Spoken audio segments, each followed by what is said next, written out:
Many of us revere the masters. We hold the scholar doctor in high esteem, but most of us, I suspect, are garden variety acupuncturists. There's no shame in that. In fact, for myself, I strive to be a competent journeyman practitioner. Truth be told, I'm not sure that I want to go through the transformative fires that produce a master.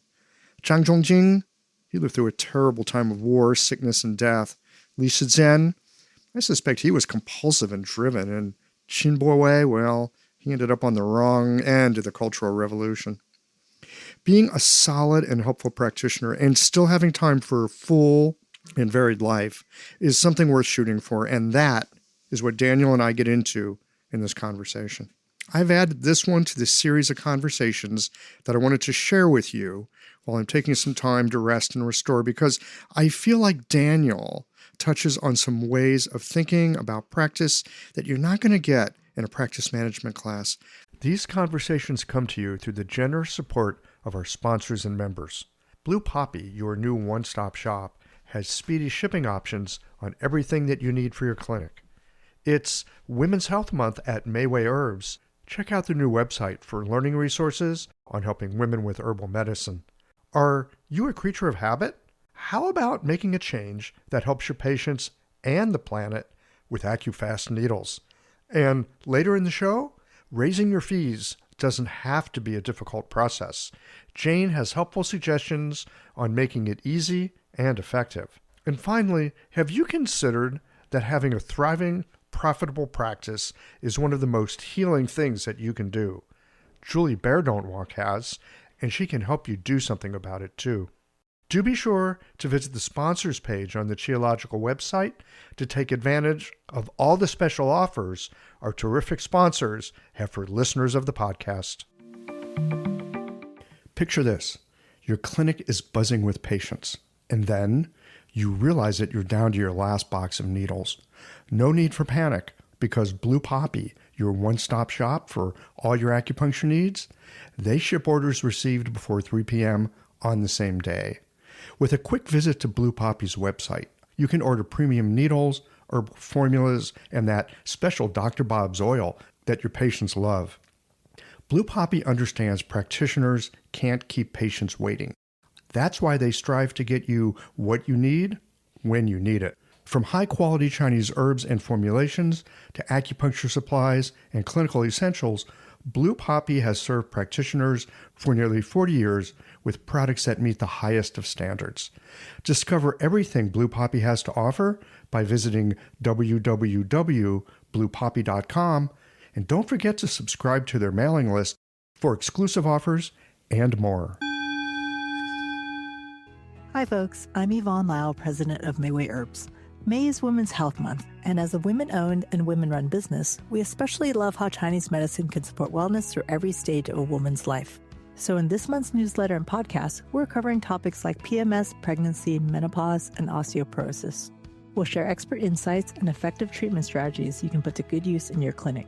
Our Plumflower brand line includes herbal tea pills, tablets, extract granules, and organic herbs, all of which you can find on Mayway.com, and where you can also find articles, videos, and other resources to support your practice. Since 1969, Mayway has been a trusted source for high-quality herbal products. In these challenging times, please know that we remain committed to keeping our products accessible and affordable so you can take care of yourself and your patients. As always, thank you for supporting Real Chinese Medicine. Daily habits and routines feel comforting, familiar, easy, automatic. That's the power of repetition. You've worked out the kinks and can do it with your eyes closed. But what if you shook things up? What if you ditched the old routine and tried something new? Hi, I'm John Sten. I've practiced acupuncture for over 30 years, and together with my wife Kelly, we created the world's first eco-friendly acupuncture needle. The AccuFast earth-friendly needle system cuts your packaging waste by 60 to 90%, depending upon your needle type, speeds up your needling, gives you more control, and best of all, while you're healing patients, we plant a tree for every 2 boxes your clinic uses. Thousands of acupuncturists have already made the switch. In just the last year, they've helped plant over 16,000 trees. Since we started, that number has grown to over 50,000. So break the routine. Be the change. Visit AccuFastNeedles.com, Your patients and the planet will thank you. I always appreciate his thoughtful perspective on things. And now, let's get into this conversation on being a good, solid, competent, and hopefully happy journeyman or woman practitioner.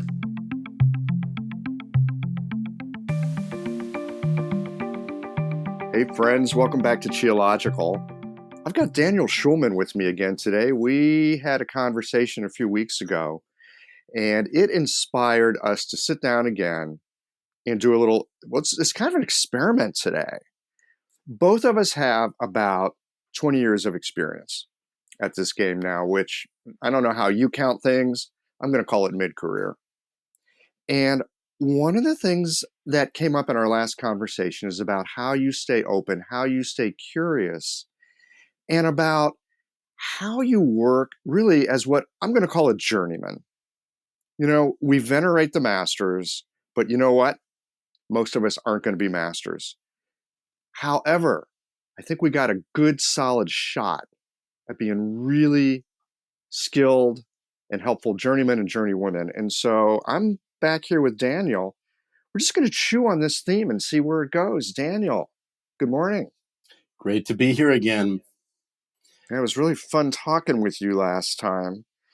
And, before we started rolling tape here, we were starting to talk a little bit about this subject, about that most of us aren't going to be masters, and that it's okay to simply be, and I don't even want to say simply, but to be a good, solid, worker of the craft. And you were saying something about that we've got different streams. I live and work in a fairly remote corner of North America, so I don't have a professional community in person. So most of my exposure, to be frank up front, is through online discussions. But it seems to me our profession right now, there's at least two streams that have a lot of cachet that are really grabbing the attention. One is the whole notion of scholar, and that's heavily tilted towards, we all know that the people who are translating, who read Chinese, who have they're very seriously and scholarly engaged in the scholarly pursuit of rigorous translation and that kind of thing. And then the other stream it picked up steam maybe 20 years ago, then it kind of died out, and now it's really ramping up again, are the people who are very focused on integrative medicine, and revisiting now with a whole armamentarium of arguments and literature and research, the whole, the evidence quote, and this is in air quotes, the evidence base, for what we do in acupuncture, certainly, if not herbal medicine, the evidence base through, mechanisms, biochemistry, physiology, these in a modern context. Those two streams, I feel, have a lot of cachet right now, a lot of power, a lot of sway, and certainly in the online discussion scene. And I think they're both fantastic. I mean, I want to say from the get-go, I don't poo-poo or dismiss those two streams. I think they're fantastic. But we have to be a little careful that they don't overwhelm us in their influence, because I'm in neither of those streams, and I can get into why. But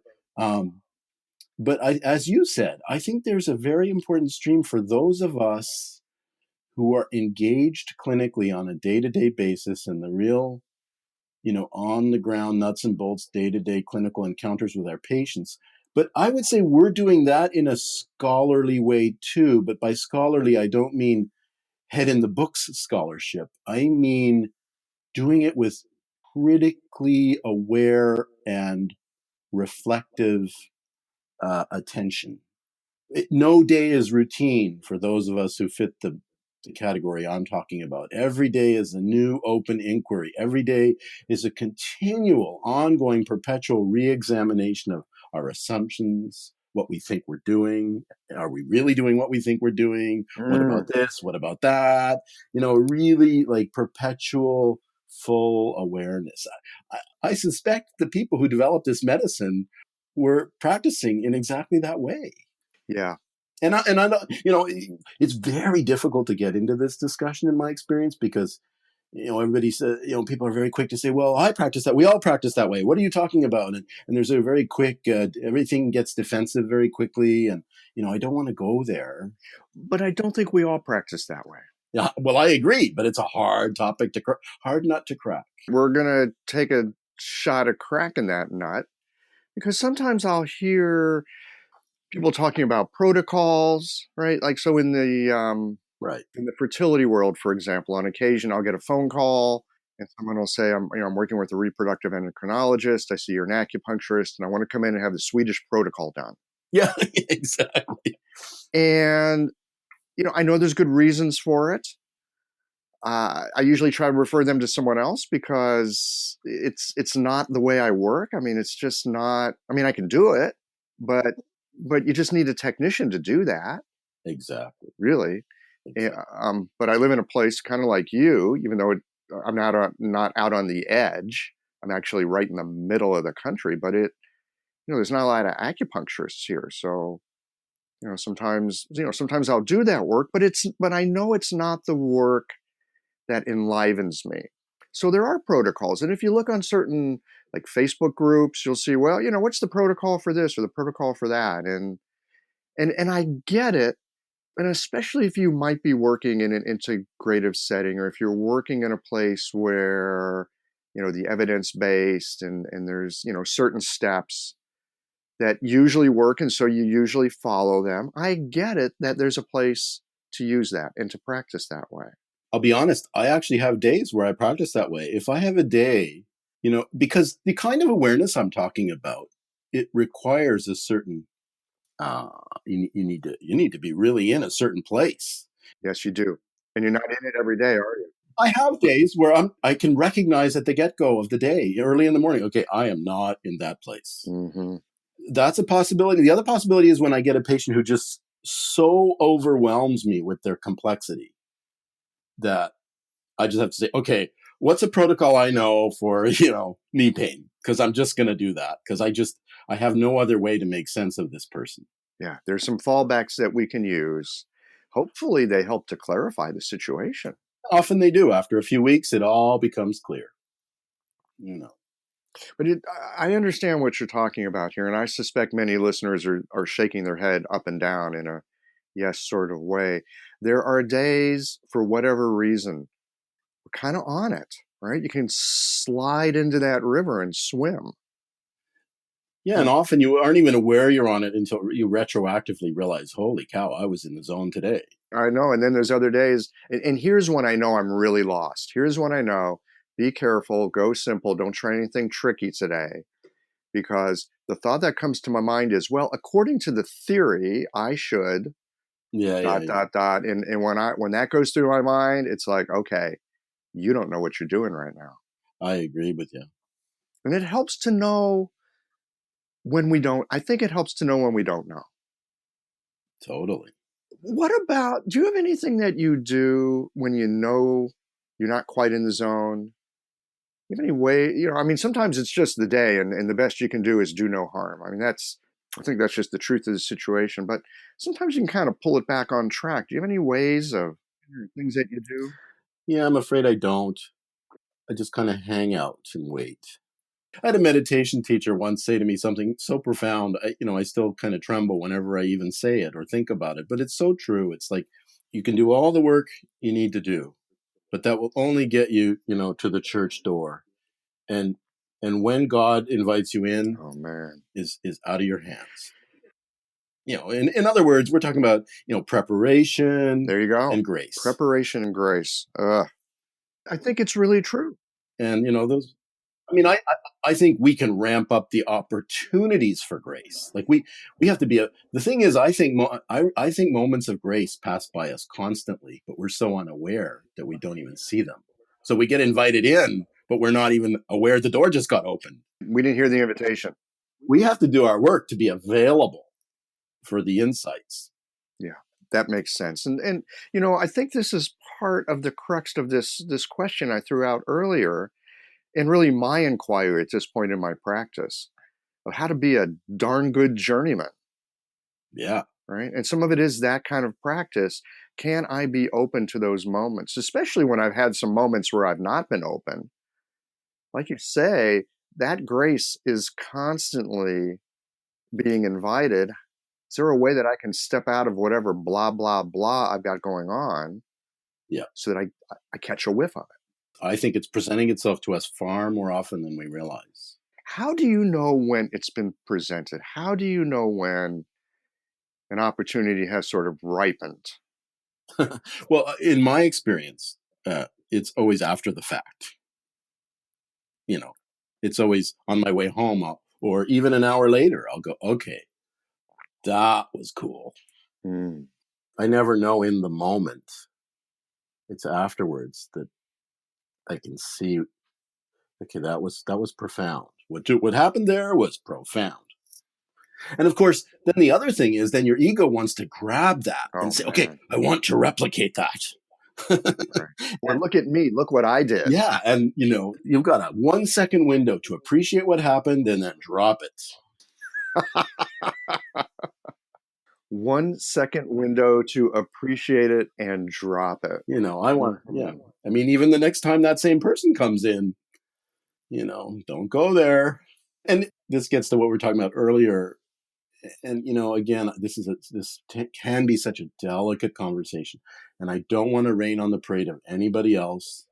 There's room for all of us. I'm just speaking for myself. But I've been in practice 20 years. I got out of school in 1999 full of protocols. Do this for knee pain and that for back pain and this for fertility. And with some refinement, like, okay, for back pain, if this, and this, and that, if this, and this, it was a little more complex, but still essentially protocols. And, from the get-go, I've had almost a visceral allergy to that. I've just felt strongly that can't be the heart of this medicine. It just can't be. And I've even read, there's classics, there's old books, there's Chinese medicine database. I have some of their books, and they're just full of recipes and protocols from a long, long time ago. So I'm not talking about some, that I just think it's new people who don't get that. I suspect this has been a tension in our profession since the beginning. Or maybe just a tension as a human being between doing what we know has worked and being attentive to what's unfolding in the moment. I think you hit the nail on the head right there. I know that personally, what I'm attracted to, why I'm in this profession, what gets me going, what excites me, is a certainty that embedded in the whole acupuncture channel system is an opportunity to get to know the patient at a much deeper level. And when I use the word deeper, I know that's just a loaded word. Why is that a loaded word? That's a big question.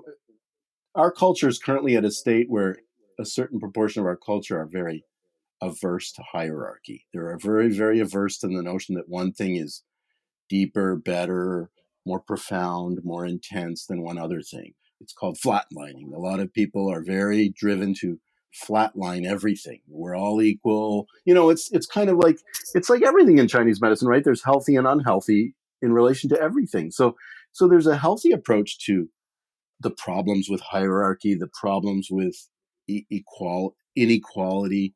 But there's an overcompensation some people I perceive are involved in, where they've gone too far, that everything needs to be equal. Nothing can be better or deeper or more profound. And that's where we get into trouble there. So I think it hits that nerve. But anyway, getting back. So I've been driven from the beginning by I come from a long line of high functioning, internationally renowned scientists. My father, my uncle, these are very, very cerebral people. And when I got into acupuncture school, I was going to do Chinese herbal medicine and TCM and everything. And I just happened to go into a school that had Kiko Matsumoto and Japanese palpatory acupuncture going on there. And I was so attracted to it. And I know the reason I was attracted to it was that I think in my own personal journey, my own agenda is to rebalance the over cerebral. And I was just more drawn to acupuncture that was based on just palpating the patient, getting my brain out of the way and finding out what's going on here and at some other level. And the more I practiced, the more I came to be aware that even symptoms, they're so misleading. They're so dangerous to get hung up on. I know some people think that's horrible. Your patient's in here because they want their back fixed. Otherwise, they wouldn't be here. And I'm not saying I don't pay attention to the symptom, but as we all know, you just have to practice Chinese medicine for 5 years. And if you're awake, anything can be anything. Anything. Constipation can be anything. Kidney, spleen, liver, heart, gallbladder, can be anything. Asthma can be anything. Knee pain can be anything. I don't know a symptom that can't be anything. So then you're faced with this. Actually, at some point, it became a crisis for me. It's like, oh my God, a patient comes in, they're paying you money, they want results, and if you get really aware that anything can be anything, you suddenly panic. It's like, what do I hang my hat on here to move forward? And I always just went back to palpation. First through the Kiko Matsumoto approach, which I'm so thankful I learned that. It just gave me something to hang my hat on, regardless of what the patient was saying, regardless of all the protocols that I had running around in my mind. And I found that It would give you a ground to stand on. yeah. And it felt to me like it was more reliable. It felt to me like it was something more reliable than going with their symptoms or a protocol. And so I practiced that for years and years and years and years. And then of course, I read and followed the whole Wang Ju Yi stream of palpation with Jason Robertson's translation work. And then I did a Neijing class online twice over with Ed Neal, which got me into taking Renying Sun co-pulses, which was a whole other new fascinating exploration for me. It actually got me into that, really critically look at that whole question. We all face this, you learn a style, you have an approach, and then you go take a class and learn some new stuff. And then you come back to your clinic and you say, what do I do now? Do I stick with my old stuff? How do I merge these two things? How do I make a decision with each patient of whether I'm going to do Tan or Tung or Matsumoto or Ed Neal or and I wrote a paper about this in Journal of Chinese Medicine, some actual thinking about how to integrate and synthesize multiple understandings. But anyway, that just got all of that stuff just deepened my palpation. It deepened my palpation. And it merged, for me in my own journey, it merged Kiko Matsumoto, Master Nagano kind of palpation approaches with the 6 levels. Okay, so now, and that opened up a very interesting avenue of inquiry in my clinic, where now I really feel like I'm palpating the 6 levels: Tai Yin, Xiao Yin, Jui Yin, Yang Ming, Xiao Yang, and Tai Yang. I not only have I personally chosen in over 20 years to significantly reject protocols and focus on symptoms, but I even got to the point where I don't even want to think about the terms liver channel, kidney channel, lung channel. And I'm forcing myself to just think Tai Yin, Xiao Yin, Jui Yin, those the great channels. It's kind of just an experiment. I mean, I'm just thinking to but it's where I'm drawn. It's just, okay, what if I just palpate those levels from head to toe? And just to step back, one thing I was discovering. So when I learned Renying Sun pulse taking from the Neijing studies with Ed Neal, I said, okay, I have no idea about this, but for a year, I'm going to take this pulse on everybody. I think that's one way to open up to a new approach, is stick with your old approach, but do the new approach 10,000 times first, and allow yourself to see what emerges. And I discovered something really interesting.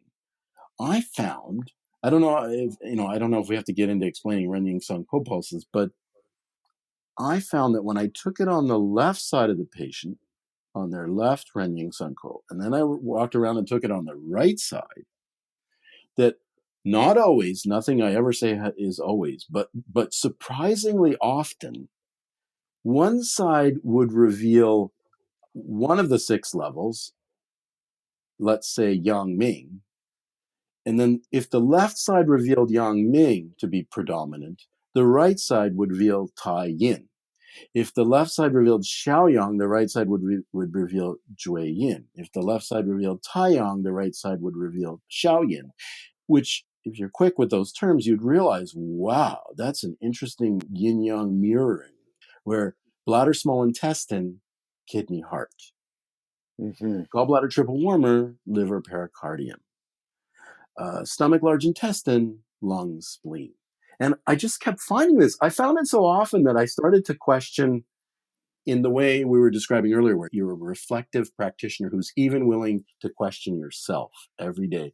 I actually started to think, okay, is this an artifact of the way I'm taking pulses? Like, this can't be real. Is this an artifact? And so I challenged myself. I thought, okay, when I'm standing on the patient's left, I'm actually taking their Ying pulse with my right hand and their Sun Ko with my left hand. And when I'm standing on their right side, I'm taking their Ren Ying with my left hand and their Sun Ko with my right hand. Maybe this is an artifact of differential sensitivities of my two hands and has nothing to do with them. I freaked out. So I tested that, and I proved to myself that wasn't the case. This episode is brought to you by Jane, the clinic management software that honestly just makes running a practice easier. Let's dive into something that's never easy, but sometimes necessary: raising your fees. It can feel awkward, right?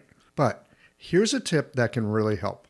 Consider offering flexibility to your patients as you introduce the change. When patients face new fees, it's natural for them to feel uncertain or concerned. That's where flexibility can really make a difference. Offering options like a phased increase, suggesting a payment plan, or even taking a moment to talk things through can help to ease the transition. These thoughtful gestures show your patients that you're listening and care about them, which strengthens the trust you've worked so hard to build. If you're looking for more ideas on how to navigate these kinds of changes, head to frontdesk.jane.app and check out the article, How to Tell Clients You're Raising Your Fees. One last thing, if you're ready to give Jane a try, you can use the code CHIOLOGICAL for a 1-month grace period on your new Jane account. And then How did you test it? I switched. What did I do? I can't remember now. I'll have to look it up in the paper. I think I just switched my hands around somehow. I did some kind of gymnastics with patients, reached over and checked their pulses a different way. But then, the other layer to this, which actually was part of the testing, was that, at the same time with Kiko, I'm palpating all their channels down on their extremities. Okay, I'm palpating all these channels on their hands and feet. And what I was finding was that there was a match. Not always, for sure not always, but often enough to be very significant and undeniable. There was a match between what I was palpating on the extremities of their channels and what I was finding in this yin-yang pairing of left and right Ren-Yin Sun-Ko pulses. And that's what blew my mind. That would get your attention, wouldn't it? And that led me down a path of, and this is going to be a little sacrosanct because, what's the word with you? Kiko, I revere Kiko so much and her work, and I've followed it for years. But I started to play a little bit with the Kiko protocols and merge them. Are you a little off the reservation here now?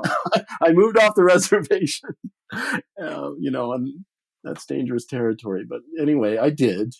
And I just started with those patients where this was clear to rejig the Kiko protocols to stay within one of the three what I call channel quartets. Okay, so where it was clear with a patient, both through extremity channel palpation and Ren-Ying's Sun-Ko pulse taking, where it was clear, which I would say was 60 to 70% of my patients, I would endeavor to keep the treatment within either bladder, small intestine, kidney, heart, or stomach, large intestine, lung, spleen, or gallbladder, triple warmer, liver, pericardium. Mm-hmm.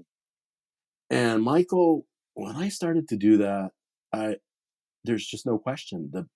The treatments for those patients became so much more powerful that it actually started to adversely affect my business because people were getting better more profoundly and faster. And there's just no question about it. I mean, someone who would have taken me 8, 10, 12, 15 treatments, they'd come back after 3, 4, or 5 treatments and say, I think we're done. I'm all better. Wow. It was happening.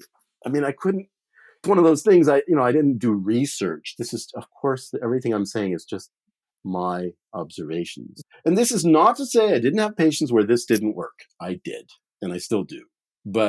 And I have complicated patients this just doesn't seem to fit. But it certainly ramped up the power of treatment a lot more often than it didn't. And along with that, I just pay less and less attention. This is going to sound blasphemous to the symptoms they were reporting, to my knowledge of TCM. My intake is now, I've been this way for years, actually. My intake, where we sit down and talk, is somewhere between 2 and 4 minutes long. And then I get the patient on the table and I palpate. Wow. And I palpate and I palpate. And then I ask questions. If I palpate, here's a perfect example.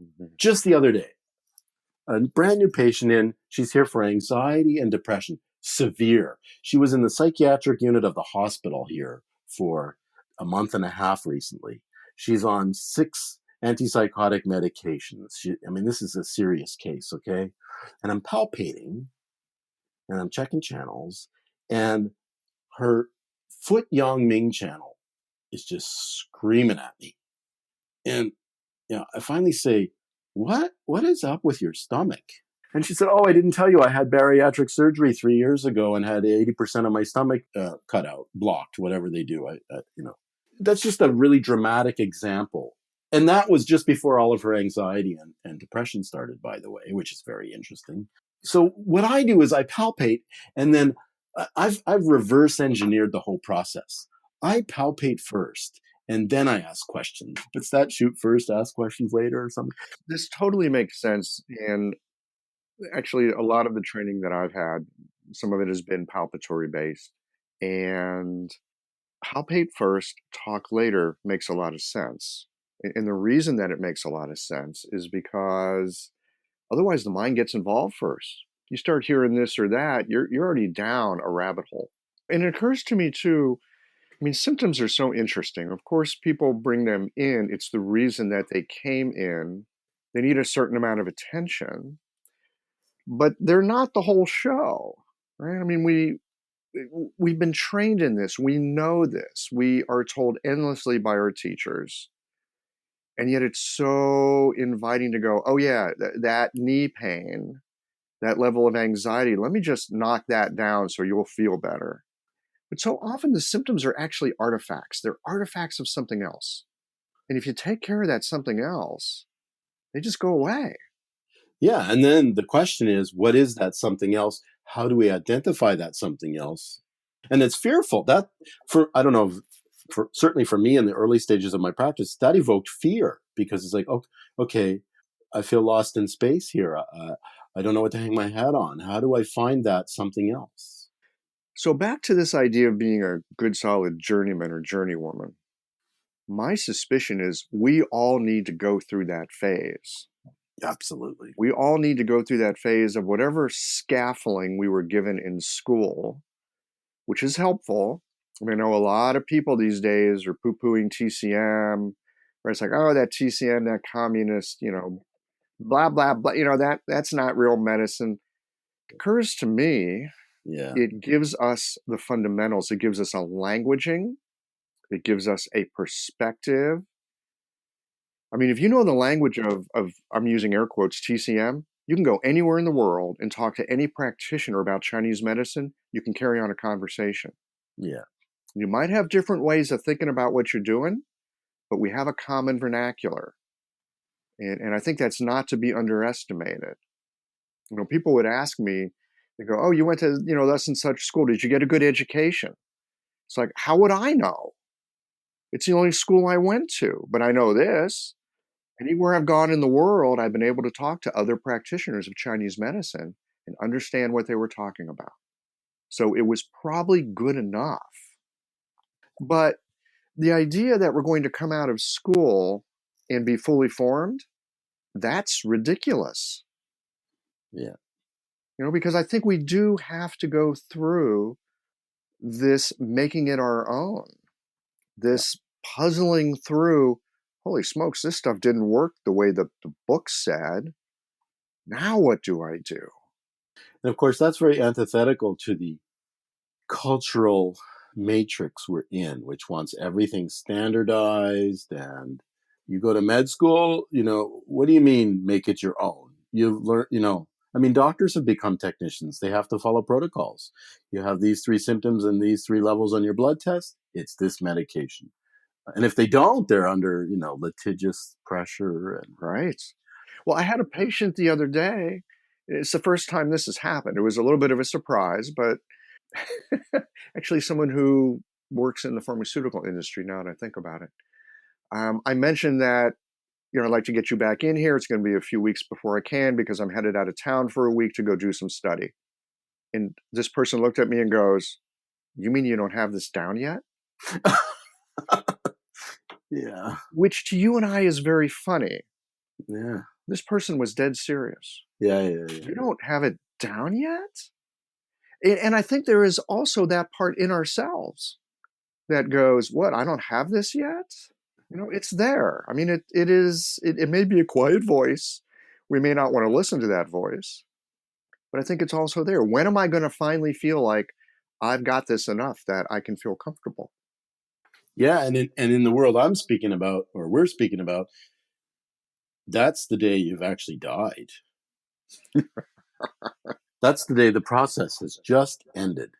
Yeah.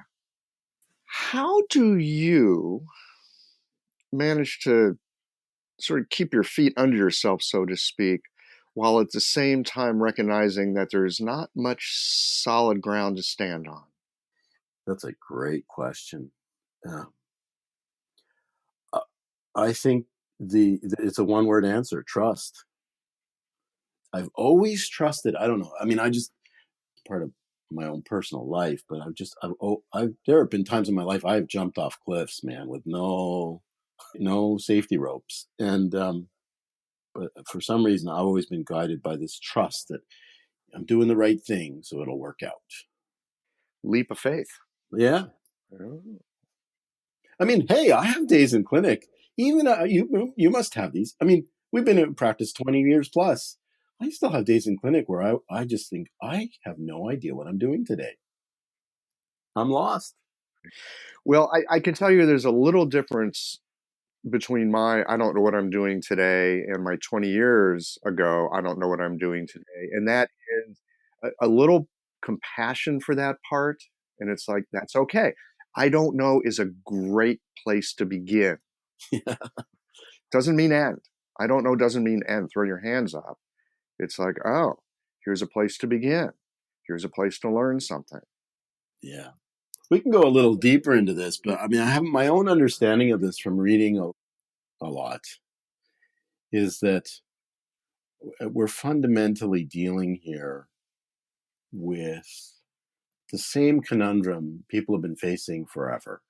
And that's, as you drill down deeper and deeper and deeper into reality, whether you're a high level physicist or astronomer or acupuncturist or meditator or whoever, you come to the realization at the bottom of it all, there's nothing.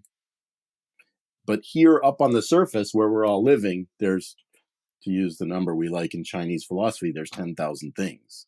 And so those 10,000 things are all the symptoms. But they come from nothing. And I think we will never crack that nut of how do you get from nothing to so much? Like how does that happen? There's philosophers have been trying to crack that nut forever. And most of us live in our daily worlds with our houses and our mortgages and our cars and our refrigerators and our acupuncture needles. And we don't think about it. We just live in the world of 10,000 things, and we go about doing our 10,000 things and responding to our 10,000 things.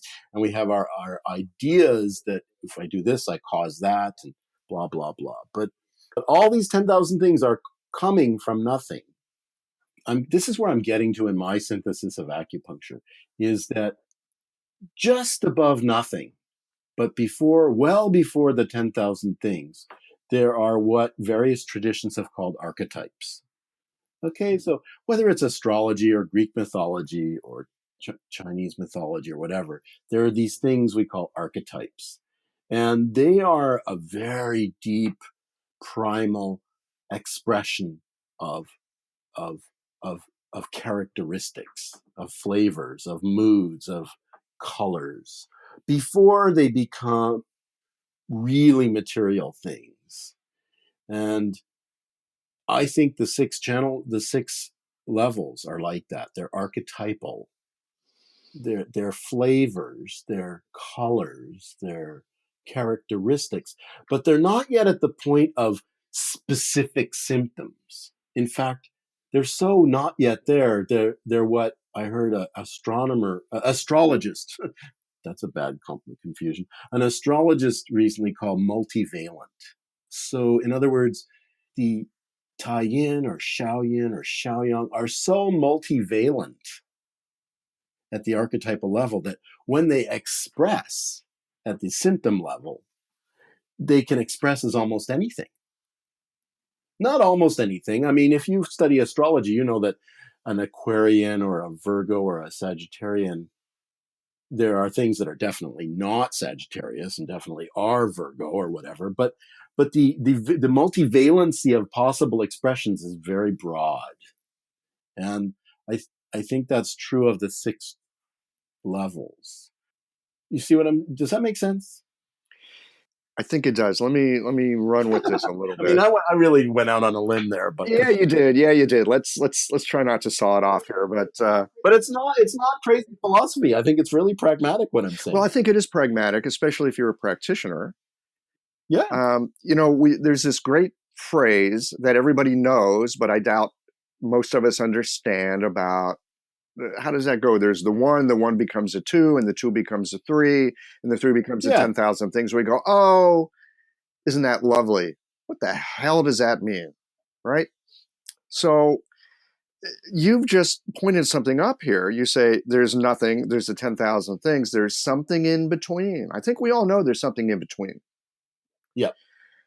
That's where it gets really woogity, right? That's where you can get religion. That's where you can get dogma. That's where you can get insight, enlightenment. Who knows, right? I mean, there's something juicy in that, in between that sort of quantum level. Is it is it an electron or is it a field? Is it a wave? Is it a particle, right? There's this place where things they go from nothing into a potentiality that can become a something. Yeah. And thinking about the six levels as these archetypical structures, we often talk about or the five phases, right? And then, often people talk about the 8 extras as these kind of structures that hold things. So I think there's a lot of ways to talk about it. I don't think it's like, oh, this equals that, but I'd say there's different languaging and different ways of recognizing there's a nothing and then something comes into something. And we've got lots of different ways of exploring that. The thing that I like about the 6 levels in this conversation today, number one, and I want to get into this a bit more with your palpation and what you're actually doing.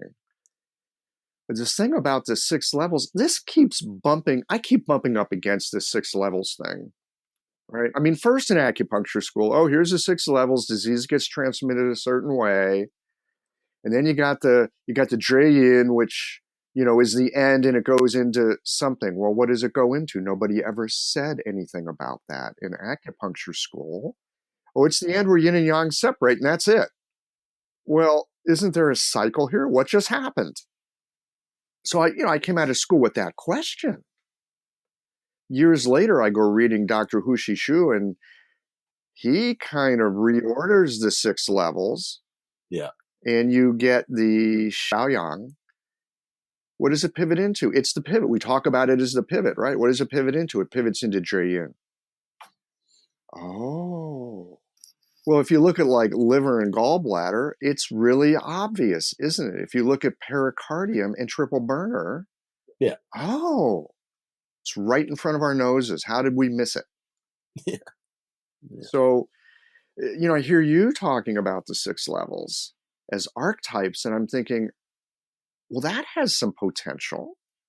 Yeah. By archetype, I just mean, what do I mean? I mean, this has been, I'm a novice in that game, but a complex that's so diverse in how it can actually manifest at the up here at the surface of symptoms and so forth, signs and symptoms, that it can appear to be vague and mushy. It's not, but it can appear that way. Oh, it absolutely appears that way. And my suspicion is it has to do with how we are attuning ourselves to that particular, I'm going to call it resonance.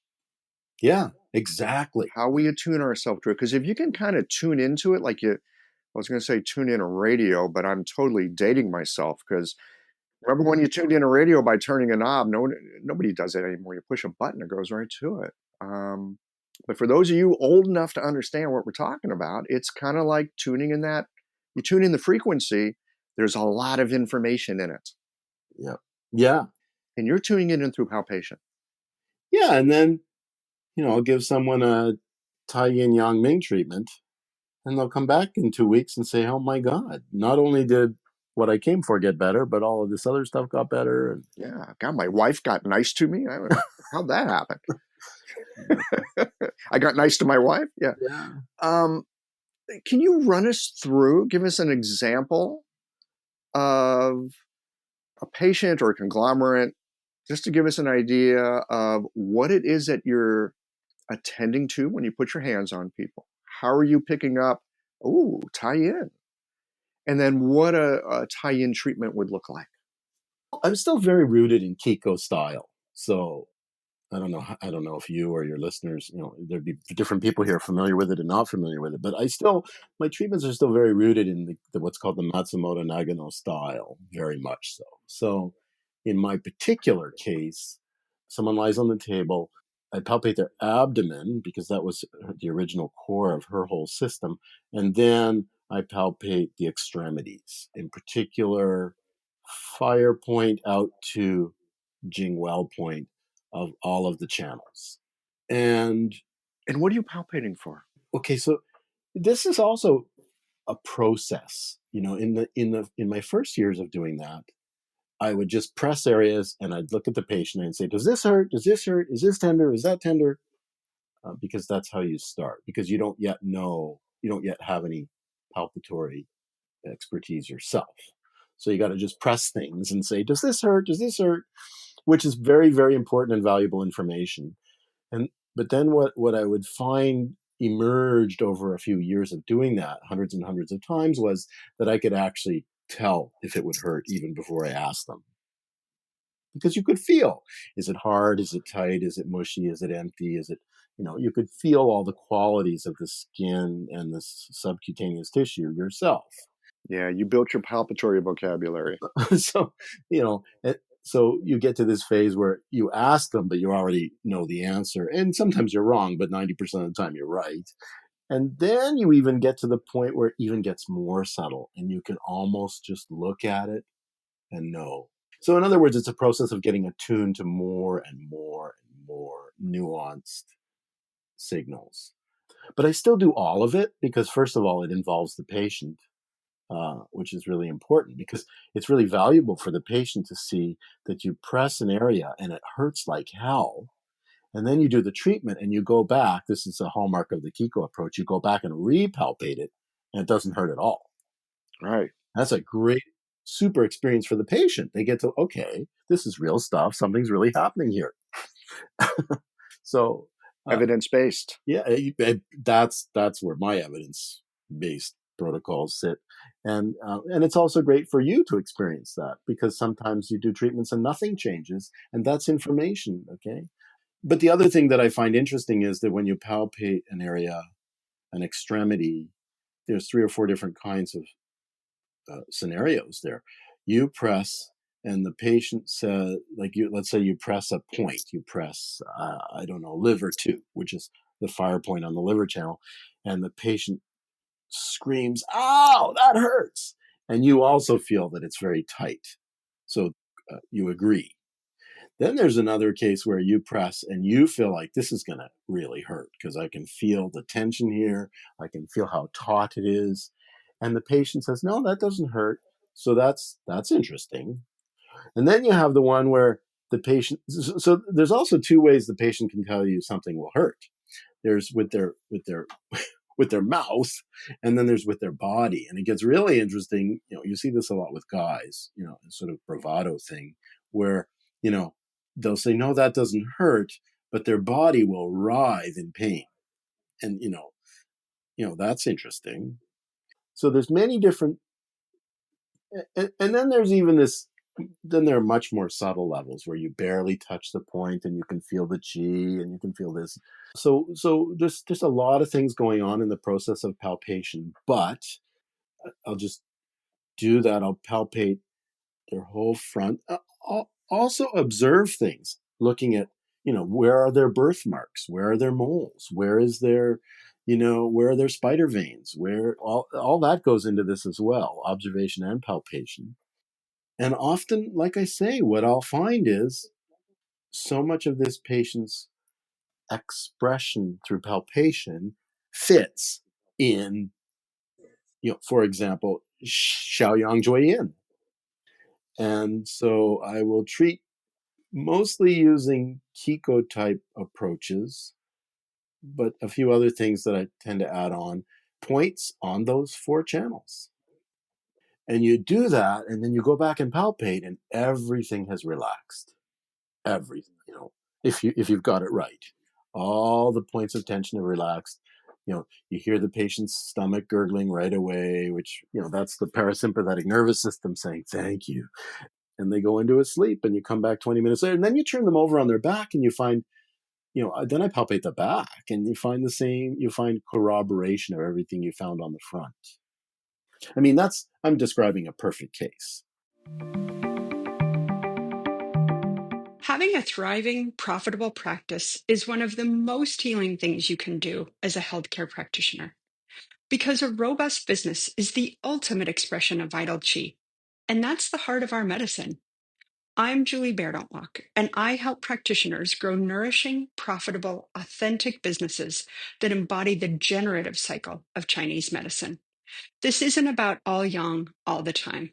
It's about expanding your own internal capacity, growing collaborative relationships with your patients for ethical patient retention, and marketing as an extension of this medicine, not a necessary evil. You already know that everything is connected in your patients' lives and bodies. The same is true for your business. When we align your systems, your schedule, your pricing, and your offerings with you, we create flow, which means more spaciousness, more impact, and more joy. When you are in the flow, fully resourced in terms of chi, time, and money, your business becomes a source of healing, not just for your patients, but for you. Let's grow something rooted, radiant, and real. Visit lifeflowconsulting.com to learn more.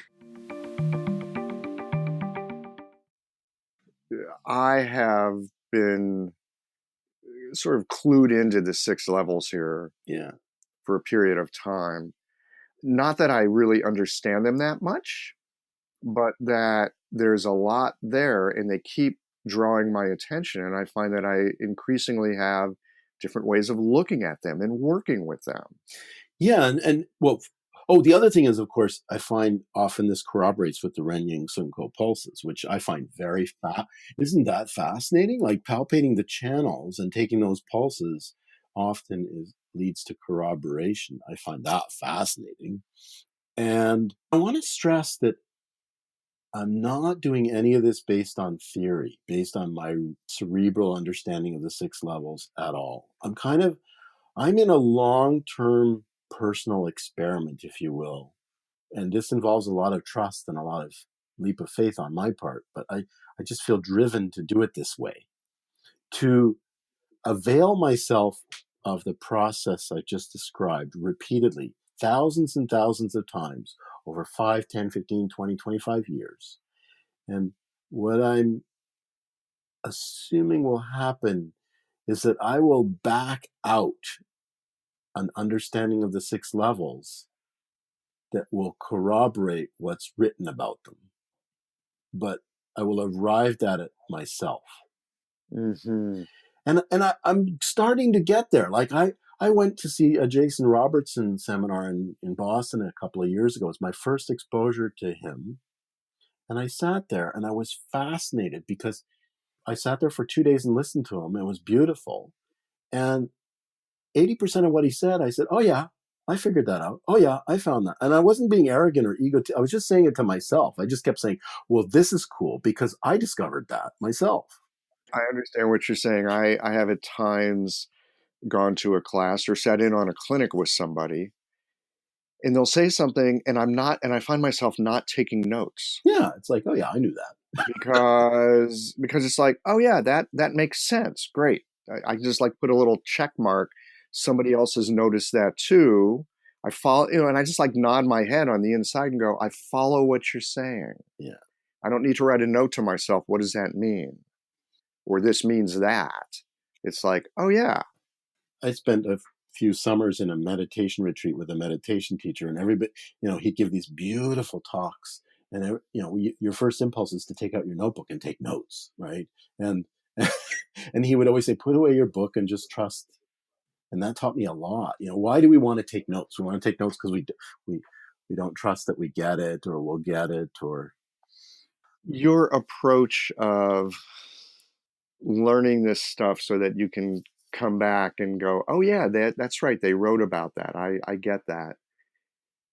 I resonate with that a bit. I first went to acupuncture school because I was curious about it. It helped me, and I got curious and I started following it. When I first began, I totally gave myself permission to bail at any moment. right. If I decided it wasn't for me. I mean, it took a while before I decided, oh yeah, this is for me. But I can remember in school, especially in those first few months, we were reading about the channels and we're reading about the points, and this does that and this goes there. And I'd be thinking and all my classmates were like, oh yeah, the lung channel's like this, or this stomach point, blah, blah, blah. And I'd be thinking, somebody just wrote that in a book. I mean, anyone could write anything in a book. How do I know that this shit is real? Yeah. And it wasn't until I started getting into clinic and I put a needle in a place and there'd be a propagation of sensation. The patient would say, oh, I feel that down in my thumb. And I'd be like, well, that's interesting. That corroborates what the book said. Now I'm starting to trust the book a little more. Yeah. Yeah, there's that thing of using the source materials, but also somehow being able to know it on the inside and not know it with our head and not know it with theory, Right. but know it through a kind of experience. And I would never say I'm there, but it's risky because, I could be barking up a wrong path completely. Oh, well, I mean, how many wrong paths have you gone down in your life? Yeah. But, this is this is with patience, right? Mhm. I mean, that's the other thing, of course, that's scary about all of this is that we have a responsibility in every moment to the person on the table in front of us. That'll keep you focused. Yeah. Yeah. But, what you just described, it's the same thing with, think about chemistry. You took your first chemistry class. They're telling you about f orbitals and d orbitals. And you can't see them. It's just a book. Somebody wrote it. I think in any subject, you have to take on leap of faith initially what you're being told. But then hopefully you corroborate it with your experience.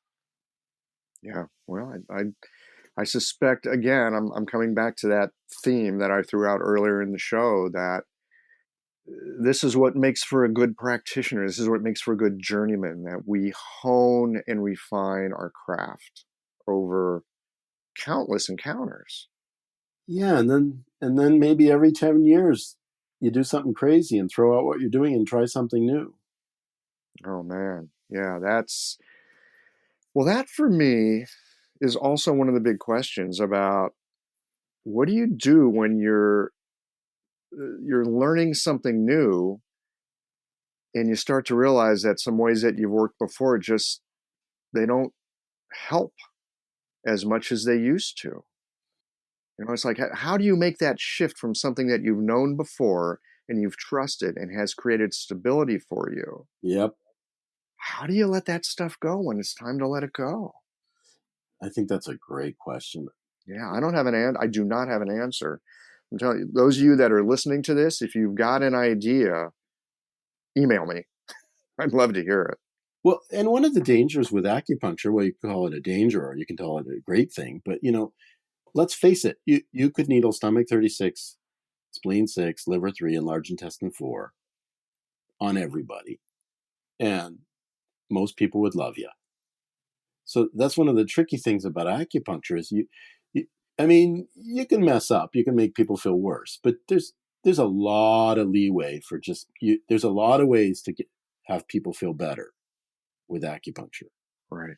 Well, and it raises the question for me, are we helping people feel better or are we helping them be better? Yeah, Because you can build a very successful practice with a lot of patients totally. by helping them feel better. But like you said, you started paying attention to your palpation and working the 6 levels in a different way, and it adversely affected your cash flow. It actually did. My patient load started to dip because people were getting better faster. Mm-hmm. Which led me to an interesting observation. People think if the doctor's really busy and hard to get into, they must be a really good doctor.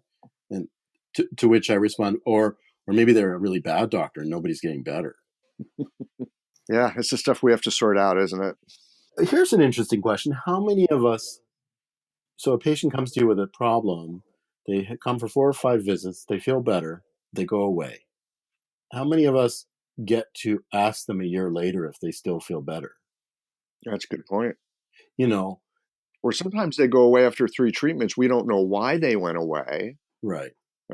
My usual thought is, well, I guess that wasn't helpful. They're somewhere else. And then, like 5 years, they show up again. You changed my life. Yeah. That back pain went away, and but now I got this other thing, blah blah blah. Yeah. And I'm like, man, but we don't know, and that's that might even be a deficiency that we could correct in some ways with some kind of follow up. Yeah, I don't know. What do you do? Call people a year later? Well, sometimes you'll see things like in the Chinese literature with case studies, and they'll talk about how they did this and did that, and then it failed, and then they changed the formula, and then the patient got better, and then when they checked in 6 months later, they were still better. I mean, that's often in those kinds of case studies. Yeah, but I think in a small village, small community context, that's very easy to do. I mean, I'm lucky. I live in a city of 40,000 people, so I'm really lucky because I very often run into people just in the grocery store a year later. And they're not limping, so they're helpful. Or they'll even come up to me and say, what you did a year ago, it hasn't come back. But if you're in a city of 5-10 million people, I don't know how often that happens. Well, maybe you'd have to do follow-up. I mean, there's all kinds of people that say, a good way to practice anyway is to go through your cases and people you haven't seen for a while, give them a call. Yeah, that's a thought. I mean, some people practice that way. I wouldn't myself, but I would maybe want to call people just to see, did you get better? Yeah, it'd be an interesting exercise, wouldn't it? I wouldn't be able to do as many podcasts, or I could get someone else to do the calling, I guess, but that wouldn't be the same. I'm kind of a hands-on guy. I wonder what we would find. It's a good question. And again, hey, those of you that are listening to this conversation, if you do follow up with your patients like this, I'd like to hear the kinds of things that you're hearing. If I was doing something like that, I'd want to separate out, like, for example, simple things like, knee pain or something with things like Crohn's disease, or if they got better, did it stay better? Mm-hmm. Yeah, well, more stuff for us to do, I suppose. Well, Daniel, any other thoughts that you'd like to toss out here before we wind this down for today? I just really hope, I don't know whether to worry about our profession or not. I talked at the outset about those 2 streams, and I just hope there's a place in our profession for influence.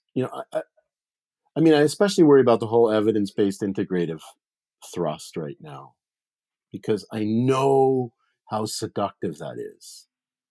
And I know how hungry we are for that kind of validation and recognition. And it has a place, but I'm a little worried it's just going to become, there's that expression, you dance with the one who brung you. I'm just worried we're going to wake up 10 years from now and we're going to be constrained by insurance and law and all these influences to following protocols.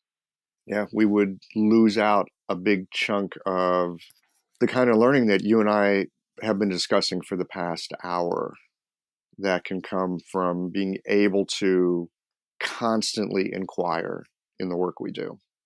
Yeah.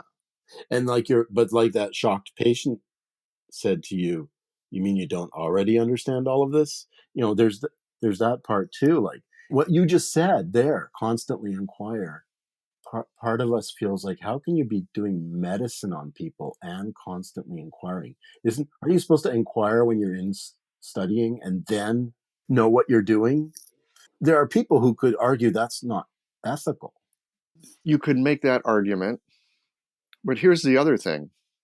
If things were that simple, and if that actually did work, then why are people showing up in our offices?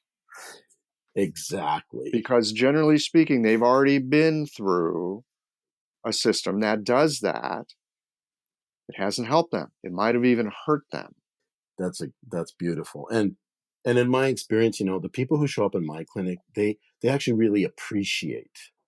I mean, the people who want the quick answers and the tried and true, they'll go to somebody else. But there are people out there who come to people like you and me, and they appreciate that this is an inquiry. They appreciate that we don't have all the answers. They appreciate that we're trying to help on I'll say it, deeper level, That's why they're there. Yeah. Well, being a lazy human being, I like to try to get things done quick and simple as well. And if I can get it done that way, yes, sir, I'm doing it. But if that doesn't solve the problem, now you've got to dig into something else. I mean, the funny thing is, I'll just close with this, where I am in that now with the 6 levels, it actually, if you were watching me in clinic, it seems ridiculously simple. Ooh, tell us more. Well, it just does. I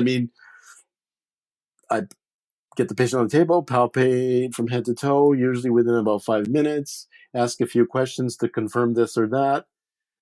2 minutes later, I have 6 or 7 or 8 needles in. My choices are pretty simple. In some ways, it's simplified things.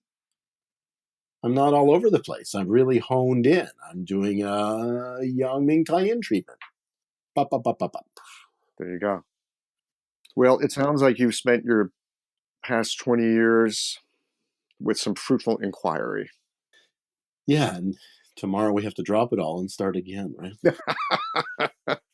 Amen, brother. Great to talk with you. A delight as always. Well, here we are at the end of this episode. If you've listened up to this point, you're either a rabid fan of Qiological or the forward button on your podcast player stopped working. If you are indeed a fan of the podcast, you can help us to bring new episodes to our community of practitioners by supporting us with a membership or a one-time contribution. Details, of course, are on the website. That's it for today, friends. Join us again next Tuesday for another thoughtful episode of Qiological.